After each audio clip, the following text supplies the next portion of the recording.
Bismillahirrahmanirrahim. Assalamualaikum warahmatullahi wabarakatuh. Perkenalkan, nama saya Rizky Ramadhani Putri dengan NIM 301018000153 dari SGD 18 Modul Urogenital.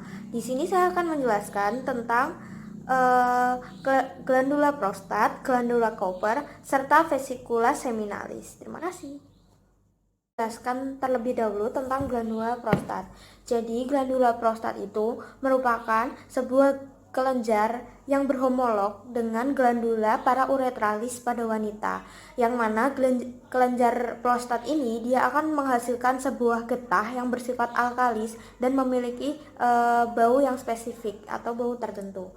Jadi si glandula prostat ini dia tuh memiliki dua struktur, yakni ada substansia muscularis sama substansia glandularis. Untuk yang substansia muscularis, dia itu terdiri dari otot-otot dan jaringan ikat. Kalau yang substansia glandularis, dia itu terdiri dari kelenjar-kelenjar yang terletak di antara otot-otot dan jaringan ikat tadi, yang menghasilkan getah alkalis yang seperti semen yang dia itu nanti memiliki bau yang spesifik. Nah, untuk glandula prostat ini dia itu terdiri dari lobus. Ini ada lobus dextra dari prostat yang sebelah sini. Lalu ada lobus sinistra dari prostat dan lobus medius dari prostat, serta nanti ada ismus prostat. Setelah itu prostat ini dia memiliki morfologi. Jadi ini adalah prostat. Jadi prostat itu memiliki morfologi. Yang pertama ada basis prostat, yang mana basis prostat itu dia ada di sebelah sini, dia menghadap ke vesika urinaria. Yang kedua ada apex prostat, yang mana nanti dia itu berhadapan dengan diafragma pelvis. Setelah itu dia punya dua fasies inferolateral, serta dia itu punya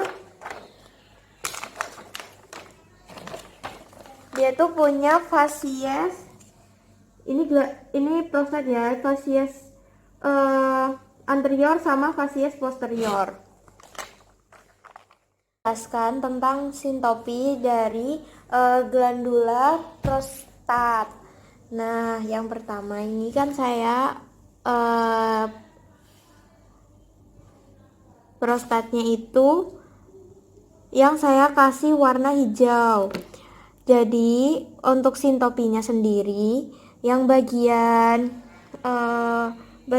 kranialnya nanti dia itu akan bersintopi dengan vesika urinaria. Untuk bagian kaudal dia nanti akan bersintopi dengan diafragma pelvis serta penis. Lalu untuk di bagian ventral dia nanti akan bersintopi dengan osis pubis, serta ini ada jaringan lemak yang namanya cavum redzi. Terus di bagian dorsal nanti dia akan bersintopi dengan ada vesicalis seminalis, lalu ductus deferens, serta ada rectum. Untuk bagian lateral,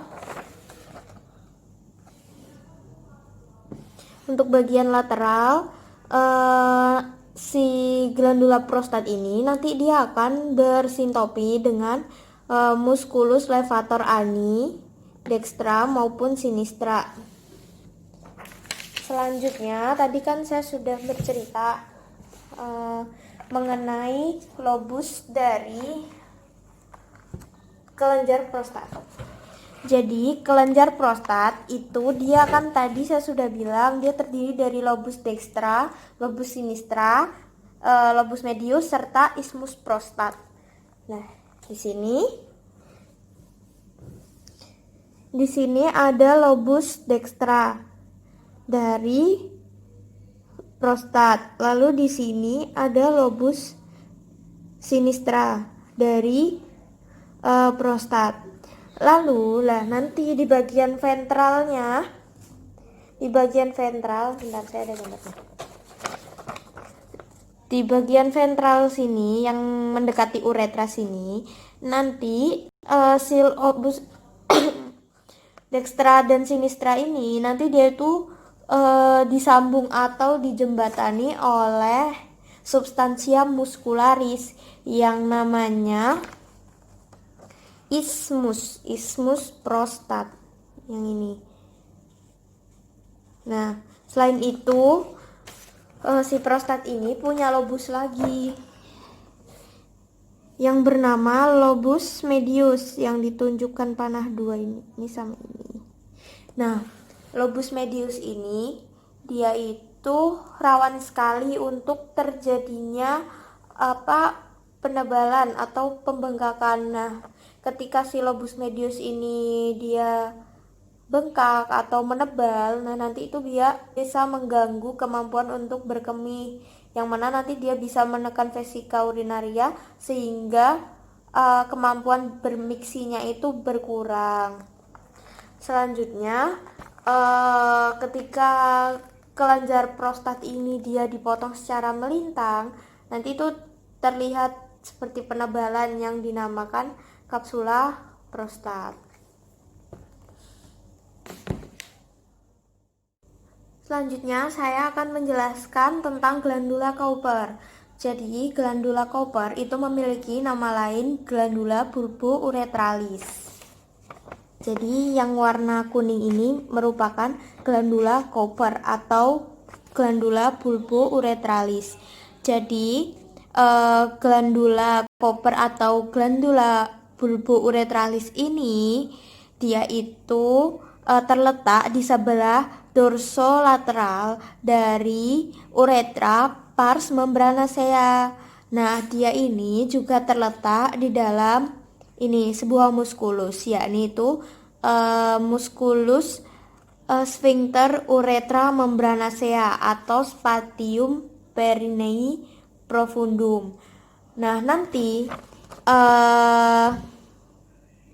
si glandula bulbouretralis atau Cowper ini dia itu mempunyai ductus yang nanti dia akan menembus fascia diafragmatis urogenitalis inferior dan bermuara pada bulbus uretra.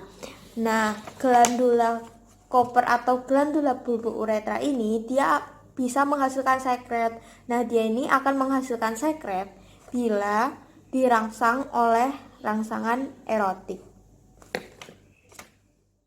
Yang terakhir, saya akan menjelaskan tentang vesicalis seminalis. Jadi, vesicalis seminalis ini yang ini yang ada panah merahnya ini merupakan sebuah kelenjar juga yang menghasilkan sekret yang nantinya akan ditambahkan ke cairan semen yang dari prostat tadi. Nah, dia itu memiliki fungsi untuk memakan protozoa, dan si vesicalis seminalis ini merupakan organ yang berongga. Ini gambaran ketika dibelah.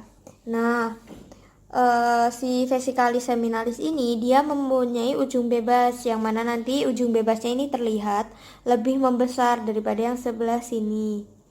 Nah, untuk di bagian medialnya si vesicalis seminalis ini dekat dengan ductus deferens serta uretra. Nah, untuk bagian lateralnya dia itu dekat dengan plexus venosus prostaticus dan vesicalis. Nah, si vesicalis seminalis ini dia itu dapat teraba per rektal ketika si vesika urinaria ini terisi penuh oleh cairan. Terima kasih. Sekian PTA dari saya. Mohon maaf bila ada kesalahan. Terima kasih. Wassalamualaikum warahmatullahi wabarakatuh.